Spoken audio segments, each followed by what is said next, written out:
गुंडिया भाव रुक जाओ रुक जाओ रुक जाओ, शांत हो जाओ प्लीज, शांत। मैं तो यहाँ पे युद्ध करने आया हूँ। युद्ध? साला मेरे भतीजे को मारता है ढेमना साला।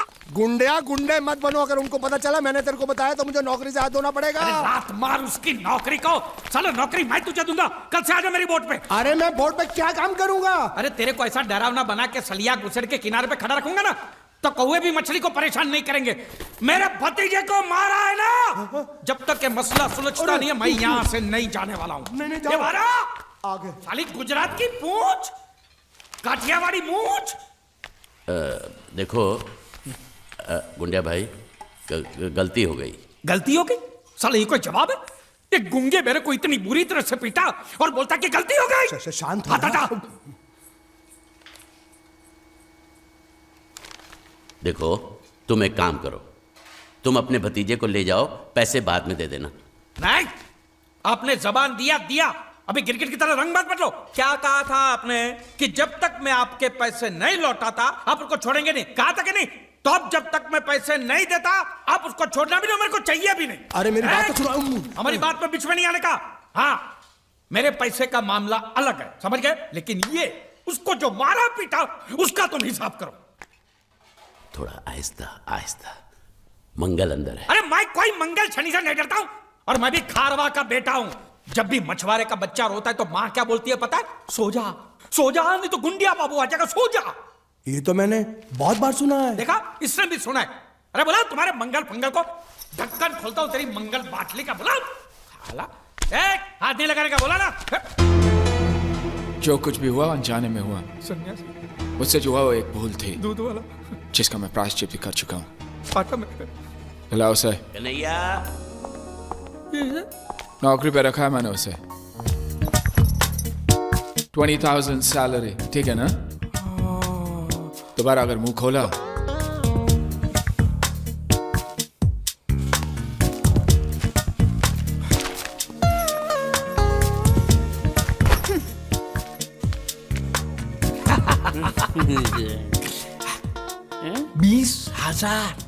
हाँ? संभाल के रखना, यहां से हिलाना भी नहीं। हाँ? मैं 1 तारीख को आऊंगा और ये लेके जाऊंगा। हाँ?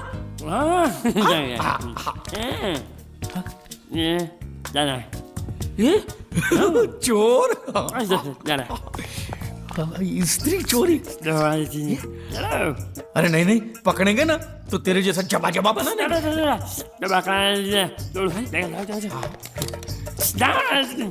स्त्री गायब।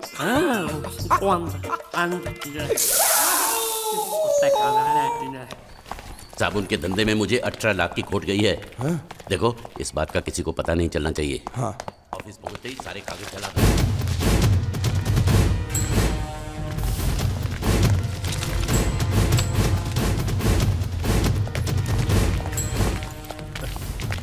पैसा मिला? जी नहीं मिला। तो फिर यहाँ हाथ लटकाए हुए किस लिए आए हो? एक नंबर के निकम्मे हो तुम। पैसा वसूल नहीं कर सकते? जब मैंने इसे इस गांव की वसूली की जिम्मेदारी सौंपी थी तभी मैं समझ गया था ये कंपनी डूबेगी। मंगल से छुपा कर चुप चुप के मैं तुम्हें इतने सारे पैसे देता हूँ और तुम मुझे ही डुबा रहे हो। मैं क्या बताऊं सेठ जी, वो जीतू नाम का लड़का इतना चालाक था कि सब उसकी बातों में आ गए, मैं भी आ गया। अरे पैसे तो मेरे डूबे ना, तुम तो कह रहे थे वो पानी में डूब कर मर गया और इंश्योरेंस के पैसे मिल जाएंगे। क्या हुआ उसका? उसका बाप बोलता है कि अभी तक उसकी लाश मिली नहीं, इसलिए इंश्योरेंस वाले पैसे नहीं दे रहे। झूठ बकवास कर रहा है उसका बाप। उसका बाप पैसे खा गया होगा। जाकर उसके बाप का गला दबोचो, फटाफट पैसे मिलने शुरू हो जाएंगे। अजी गला दबाना तो कुछ नहीं, लोगों ने उसकी हालत इससे भी ज्यादा खराब कर दी है। बीच बाजार में उसकी धोती उतार दी, घर पे पत्थर फेंके। अब तो लोग बोल रहे हैं अगर उसने पैसे नहीं दिए तो उसका घर जला देंगे। ये हुई ना बात। इसे कहते हैं वसूली, इसे कहते हैं लेनदार, इसे कहते हैं असली हिंदुस्तानी। हिसाब लायो। हाँ हिसाब ये रहा। एक मिनट।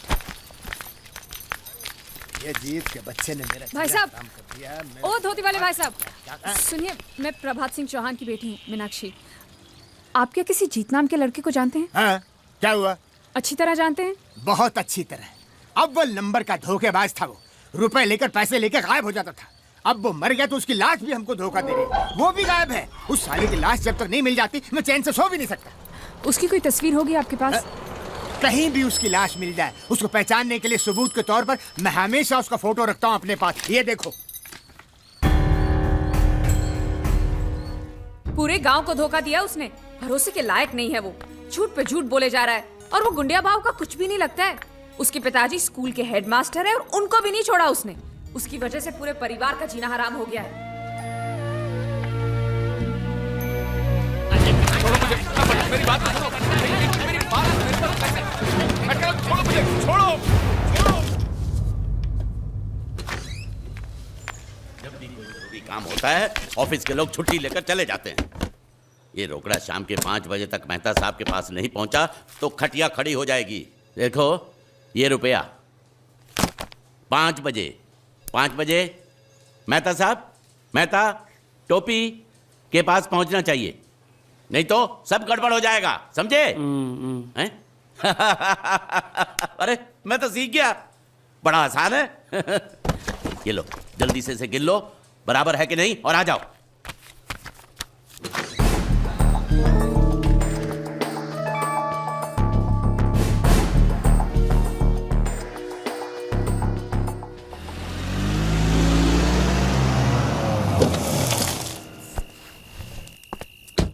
भैया पिताजी अभी तक आए नहीं।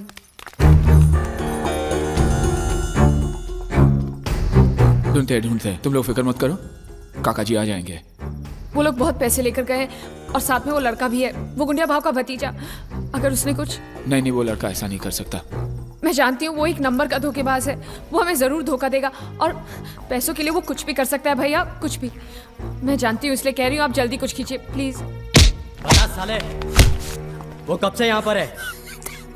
क्या उनके जाने के बाद किसी का यहाँ पर फोन आया है? नहीं, हमने बहुत जगह ढूंढा लेकिन अभी तक उनकी कोई खबर नहीं आई। चौकी से मैसेज है साहब। उसको गिरफ्तार कर लिया है। ओके। लेकिन वो कुछ बोल नहीं रहा। ओके, वो आदमी हमें मिल गया है लेकिन पूछने पे कुछ बता नहीं रहा। जाके साले को तो झापड़ लगाऊंगा ना तो पोपट की तरह बोलना शुरू कर देगा। चलो।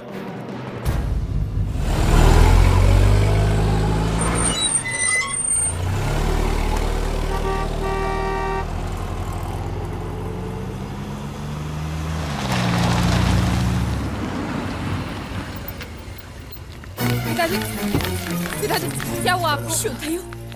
काका कैसे हुआ ये? कुछ नहीं, घबराओ नहीं। ठीक तो ना? घबराओ नहीं, मैं ठीक हूँ।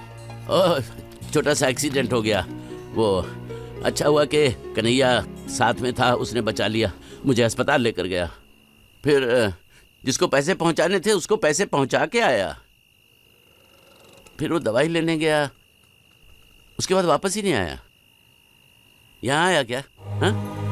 अरे आप लोग कुछ बोल क्यों नहीं रहे?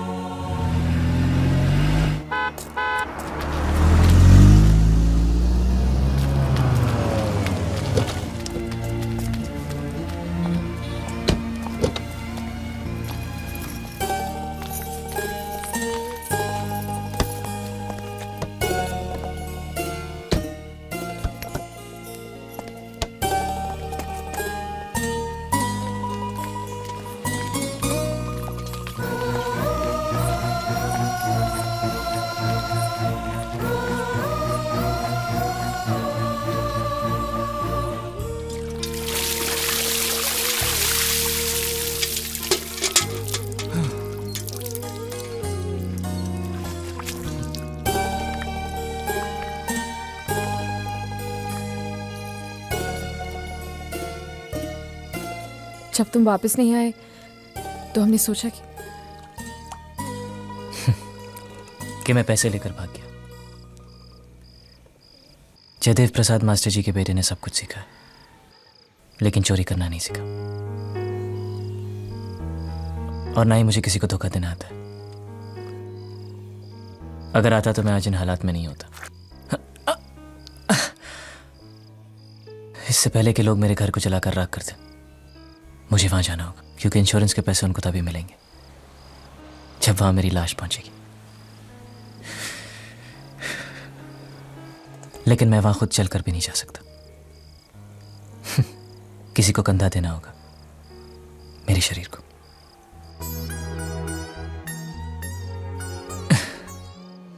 ये मेरा दूसरा जन्म था, बिना कुछ सुने बिना कुछ कहे जिए जा रहा था।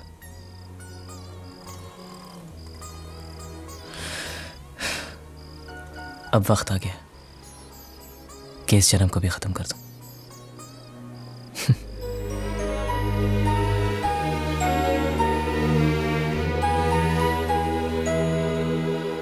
चला दो इनको।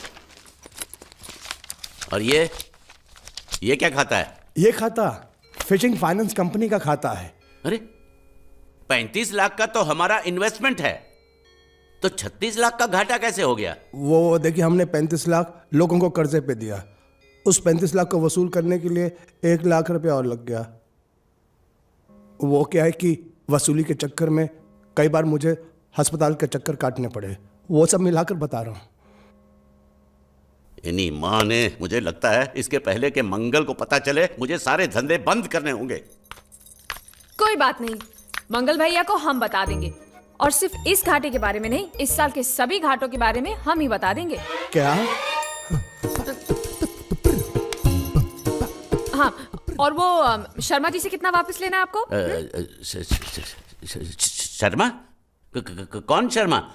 कैसा शर्मा? कहाँ का शर्मा? क्यों भाई, तुम किसी शर्मा को जानते हो? हाँ हाँ, नहीं नहीं नहीं नहीं नहीं, कौन सा शर्मा? ये नहीं जानता शर्मा को, मैं नहीं जानता शर्मा को।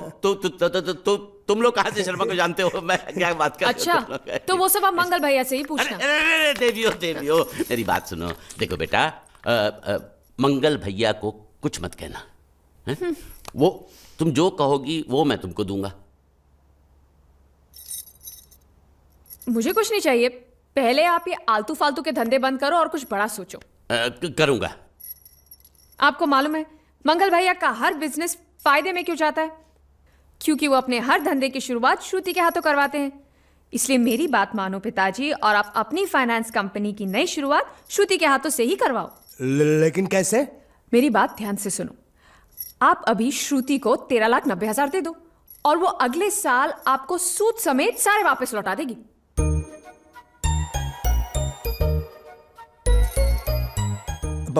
दे दो पैसा दे दो। वैसे भी हर साल हम बाहर पैसा देकर घाटा ही करते हैं ना। इस बार ये चांस इनको देते हैं, अगर घाटा होगा तो घर में ही होगा ना।